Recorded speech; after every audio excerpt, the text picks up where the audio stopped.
মশা গবেষণাগারের প্রতিষ্ঠা, যারা মশা দমনের কাজে যুক্ত আছে তাদেরকে হাতে কলমে মশা দমনের রণকৌশল শেখানোর জন্যে এই মশা গবেষণাগার। পূর্ব ভারতে যার অস্তিত্ব নেই।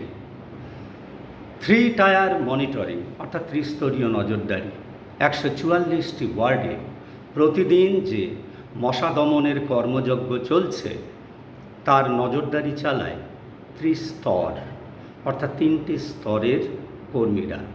প্রথম স্তর ওয়ার্ড একজন কর্মী, বড় স্তর একজন কর্মী এবং সেন্ট্রাল লেভেল সেখানে রয়েছে মশা বিশেষজ্ঞ অর্থাৎ এন্টোমোলজিস্ট কিংবা vector control officer. Free treatment 144টি আরবান প্রাইমারি হেলথ সেন্টারের মাধ্যমে জ্বর এবং অন্যান্য অসুখ বিসুখের জন্যে ফ্রি ট্রিটমেন্টের ব্যবস্থা করা হয়েছে। 15টি ডেঙ্গু ডিটেকশন সেন্টার, 144টি ওয়ার্ডে যে রক্তের নমুনা সংগ্রহ করা হয় সেগুলো এই 15টি ডেঙ্গু ডিটেকশন সেন্টারে পাঠিয়ে দেওয়া হয়, যেখানে এলাইজা পদ্ধতিতে করা হয় ডেঙ্গুর পরীক্ষা। আর সেই ডেঙ্গু পরীক্ষার রিপোর্ট সংগ্রহ করার জন্যে কোনো রোগীকে আসতে হয় না, দ্বিতীয়বার আসতে হয় না, তাদের কাছে রিপোর্ট পৌঁছে যায় SMS অ্যালার্টের মাধ্যমে। 32টি র্যাপিড অ্যাকশন ফোর্স বা র্যাপিড অ্যাকশন টিম তৈরি করা হয়েছে দ্রুততার সঙ্গে কর্মস্থলে পৌঁছে গিয়ে মশা দমনের কাজ করার জন্যে। এই 32টি র্যাপিড অ্যাকশন টিমের প্রতিটির সঙ্গে জুড়ে দেওয়া হয়েছে একটি হায়ার্ড ভেহিকল, তাদের যাতায়াত সহজতর করার জন্যে। 24 ঘন্টার মধ্যেই কোথাও যদি ডেঙ্গু হয় খবর আসে তাহলে সেই সব জায়গায় পৌঁছে যায় এরা এবং তার চারপাশে সমস্ত বাড়িতে মশার আতুর ঘর খুঁজে বের করে বিনাশ করে। School, college, market place, police station, construction site এবং অফিস বিল্ডিং এছাড়া আরও অন্যান্য গুরুত্বপূর্ণ জায়গাগুলিতে নিয়মিত অনুসন্ধান চালিয়ে মশার উৎস বিনাশ করাই এই র্যাপিড অ্যাকশন ফোর্সের কাজ। হসপিটাল, কমার্শিয়াল প্যাথোলজিক্যাল ল্যাবরেটরি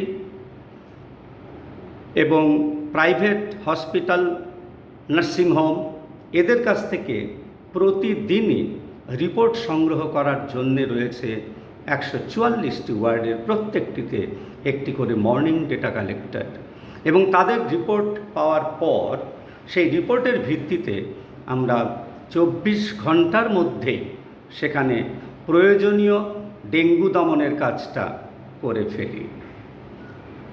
আরেকটি খবর শুনলে খুশি হবেন, কলকাতা শহরে কিউলেক্স মশার উপদ্রব নভেম্বর থেকে মার্চ মাসে প্রচুর হয়, মানুষ বিরক্ত হয়, কমপ্লেন করে।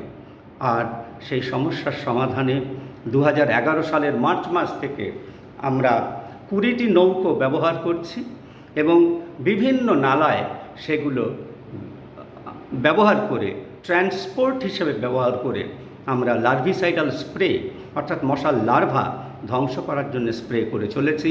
এই কাজটা শুধু ভারতে নয়, পৃথিবীর আরও অনেক দেশেই বিরল। এবং শেষে আরেকটি কথা বলবো যে যারা আমাদের কথা শুনবেন না, মশা দমনের জন্যে সচেষ্ট হবেন না, সক্রিয় হবেন না, বাড়িতে মশার আঁতুড়ঘর পুষে রাখবেন এবং কর্মীদের কোনো পরামর্শে সাড়া দেবেন না, তাদের জন্য রয়েছে 496A নোটিশ।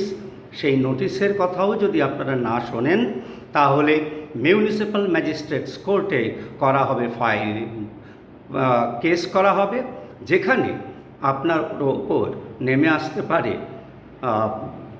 অর্থদণ্ড, যার মূল্য 1000 থেকে 1 লক্ষ টাকা। কারা করেছে এই কাজগুলো? এতক্ষণ ধরে যেগুলো বললাম, কলকাতা পুরসভার স্বাস্থ্য দপ্তর। রাজনৈতিক সদিচ্ছা থাকলে এই তথাকথিত অসম্ভবের যুগেও অনেক কিছু সম্ভব।